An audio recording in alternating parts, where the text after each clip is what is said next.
नमस्कार दोस्तों, मेरी एक और वीडियो में आपका स्वागत है। आज के वीडियो में डिस्कस करने वाले हैं सक्सेशन। तो सक्सेशन का मतलब होता है प्रॉपर्टी का ट्रांसफर होना, प्रॉपर्टी का मिलना, ठीक है, टू देयर लीगल हायर्स। ठीक, ये तो मैं आपको बता ही चुका था। तो सक्सेशन जो आता है वो 108 से शुरू हो जाता है। तो अगर हम 108 की बात करें तो 108 में लिखा है सक्सेशन टू मेल बुद्धिधर, मतलब जो प्रॉपर्टी आपको मेल आदमी, मेल व्यक्ति से मिलेगी, चाहे वो मेल बुद्धिधर है या असामी है, ये गवर्नमेंट लेती है। अगर किसी कारणवश उनकी डेथ हो जाती है तो वो प्रॉपर्टी कैसे आगे जाएगी, इसके अंदर इस चीज़ के बारे में लिखा हुआ है। तो ये कैसे चलेगी, तो अब इसको हम डिस्कस करते हैं। कहते हैं कि भैया अगर एक मेल एक्सपायर हो जाता है, अगर उसकी 2 बीवियाँ हैं तो दोनों बीवी के अंदर 50-50% चली जाएगी।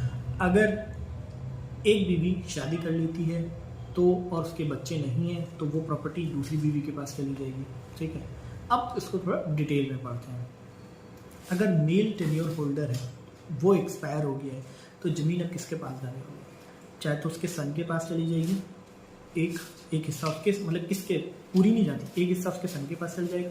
अगर उसकी बेटी है जो कि अनमैरिड है, मैरिड की बात नहीं कर रहा, अनमैरिड है, तो उसके पास चली जाएगा एक हिस्सा। ठीक है, एक हिस्सा लड़के का, एक हिस्सा लड़की का, और एक हिस्सा मिल जाएगा उसकी विडो, उसकी वाइफ को मिल जाएगा। ठीक, और एक हिस्सा अगर उसका कोई लड़का था, ठीक है, और वो एक्सपायर हो गया है, तो उसकी जो विडो होगी और जो उसके बच्चे होंगे उनमें एक एक हिस्सा चले जाएगा। तो आपको लिखना है कि सन के पास 1/4, अनमैरिड डॉटर के पास 1/4, विडो के पास 1/4, और प्रोसीडिंग्स जो बच्चा मर गया है, लड़का मर गया, उसकी जो बीवी है उसके पास 1/8, और सन के पास भी 1/8 चले जाएगा। इस तरह से चलेगा। अब मान लो कि इन सब लोगों में से कोई भी जिंदा नहीं है, कोई बच्चा ही नहीं है, अब किसके पास जाएगी? भैया लड़का था, लड़के का परिवार ही नहीं है, तो उसके माँ बाप तो होंगे ना। तो सब प्रॉपर्टी का जो सक्सेशन का रूल है, सबसे क्लोजेस्ट व्यक्ति जो बचता है उसके पास चली जाती है। अब कोई नहीं बचा तो अब रह गया आपकी सिर्फ मदर और फादर, तो प्रॉपर्टी चली जाएगी मदर फादर के पास। अब मदर फादर भी एक्सपायर हो गए, सब एक्सपायर हो गए, तो हमने बोला था वहाँ पे अनमैरिड डॉटर को दिया था। अब उसकी कोई मैरिड डॉटर थी, तो माँ बाप के मरने के बाद जो मैरिड डॉटर है उसके पास चली जाएगी। ठीक है, और अगर मैरिड डॉटर भी मर जाती है, मैरिड डॉटर भी मर जाती है, मतलब जो मैरिड बेटी थी वो भी मर जाती है, तो भाई उसके क्या कहते हैं, भाई तो होंगे और उसकी बहन होगी, तो उसके ब्रदर्स के पास चली जाएगी, या फिर उसकी अनमैरिड ब्रदर्स और उसके अनमैरिड सिस्टर के अंदर ये डिवाइड हो जाएगी। अब ब्रदर भी नहीं रहे तो और अनमैरिड सिस्टर भी नहीं रही, दोनों ही खत्म हो गए। ठीक है, तो कोई मैरिड सिस्टर होगी तो उसके पास चली जाएगी, और अगर ब्रदर नहीं रहे तो ब्रदर नहीं रहे, क्योंकि ब्रदर के बच्चे नहीं थे इसलिए हो गई।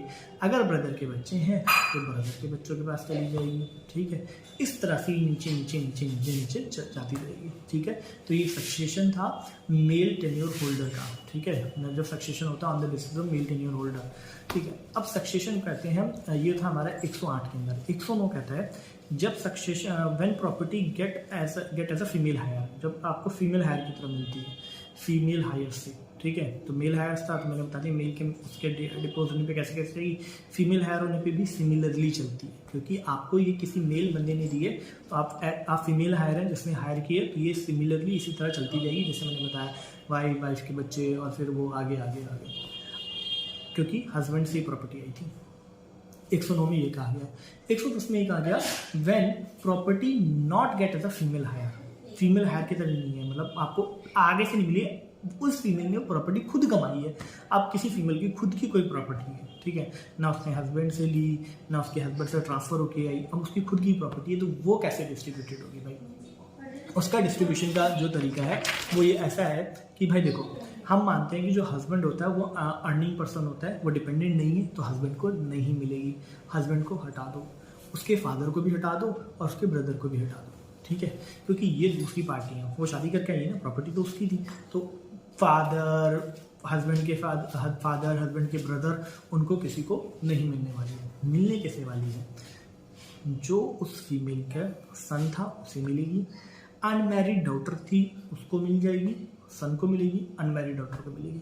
अगर कोई उसका प्रिसाइज सन मर गया है तो उसके बच्चे हैं तो उसको मिल जाएगी। ठीक है, तो मतलब अब यहाँ पे जो कहानी चलने वाली है उस फीमेल के बच्चों के ऊपर चलने वाली है। ठीक है, तो जो फीमेल के बच्चे होंगे उसे मिलेगी, फीमेल के बच्चों को मिलेगी, या जो भी उसमें जो लास्ट बंदा बचेगा उसको वो प्रॉपर्टी मिल जाएगी।